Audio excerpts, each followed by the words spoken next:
Hey, what's going on, everybody? Wyatt Hertz here, back with a little more Homefront action from the OnLive game service. Now, this time we're looking at some Lowlands team deathmatch and Battle Commander, and as I promised, the XM10 rifle coming back for a second video in a row, not second day in a row, because I did take that little break there, and it won't be the last time this week. There will be one more. I promised a triple shot of it. It will be coming out again tomorrow. One more XM10 round. Now this one, however, you know what, after watching it, not really a lot of XM10 work, and there's kind of the reason right there. The kid, I'm not going to call him Hall of Fame because it's an undeserved title, the kid there with his power tube, you know what, I just decided I was going to get off the ground, take flight as quickly as I possibly could, and try and stay up there, and I do. This run will end with some pretty, I just get overwhelmed at the end of this ground run with the rifle. It's unfortunate we don't get to see more action with the XM10 this round, but the scout action certainly won't disappoint, you know. And after just kind of having a little discussion here with Wub about what's going on and what's got my gander up, I shoot him in the back and continue on my way. So I'm approaching that 1500 mark. Well, not really. I'm still sitting at 850, but I do go on a pretty nice run here. Well, this is bloody awful. I was just trying to shoot a nice clean circle around the Raper over there, just to mock him out, so that I could, you know, like painting a bullseye around him. Anyway, you did see the kid back there basically blow himself up. You know, just you know, I don't know why guys like to play like that, but whatever. I could just kind of state the obvious and ramble on about it angrily for the next 5 to 6 or 7 minutes, but I'm not going to. Let's just move on. This right here is about the end of it. Just a lot of activity playing out back here. As I put down fall with some nice fire and come charging out of there. Having to improvise, was in the middle of a reload and just went straight to the blade. Took out 2 guys, but before I could run for cover and reload my gun, I did get put down as I was trying to hightail it back into the gas station there. Anyway, coming back in here in the scout, as I said, the game is young. The match is young. It's, you know, only about 2,000, 2,500. And I'm coming into the bird, and this bird will get scrapped eventually. As I get overwhelmed, I get split. My attention, the threats, high-level threats end up splitting me in 2 different directions, and they do get the better of me at one point here with this bird, but I do come in a new one shortly after that and ride the round out from that point on. Some decent opposition, some mild, some medium opposition coming my way this round. Obviously, I will have a scout to deal with, a couple of them in fact. Some rhinos will be rolling out. A barrage of what I think are mostly RPGs. Unfortunately for the other team, I think a lot of guys were using the RPGs rather than the dumbfire missile launchers, which are certainly more effective against the birds, right? Now that one found its mark there. That was certainly a dumbfire missile, and I catch Hall of Fame kid back there, and there are a lot of diamonds popping up now. Who has hopped in on this second seat? It is the Silent Cougar. And I think actually San was in there. I wasn't even paying attention, but it looks like he was sitting second seat in my scout and hopped out onto that rooftop for a better vantage point on the backfield.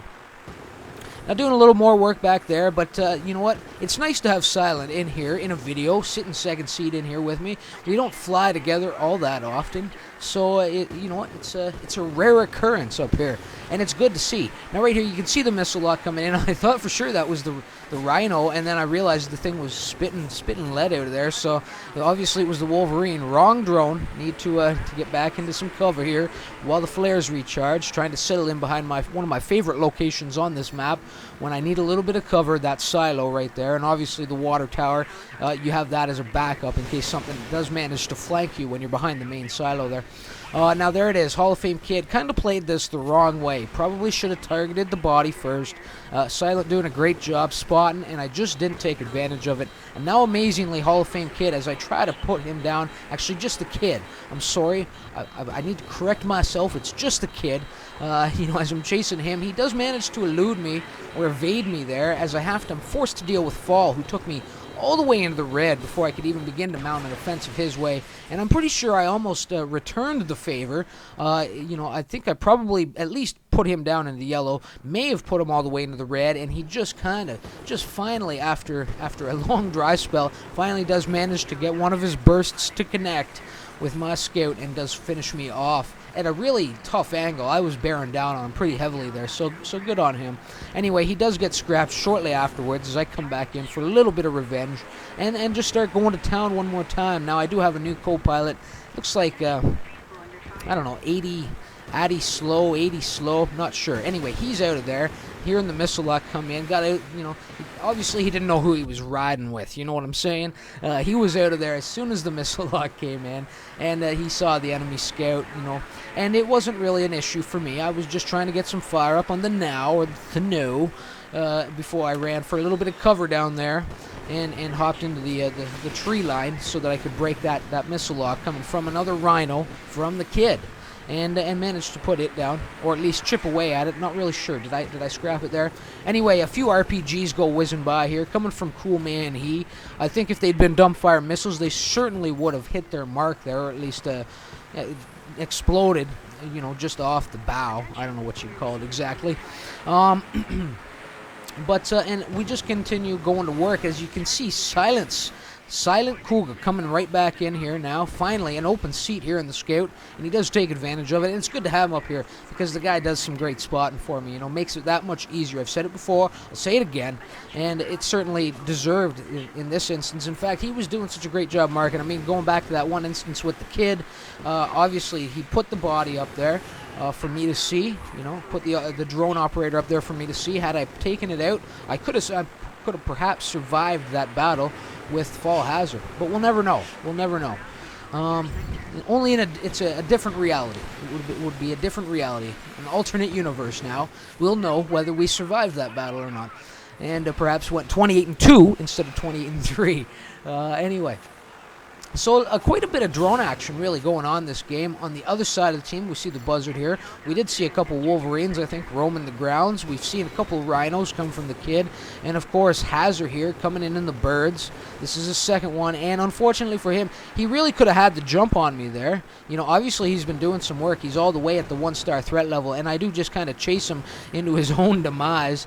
And he ends up slamming into it. It looks like he did slam into that hydro pole over there for a suicide.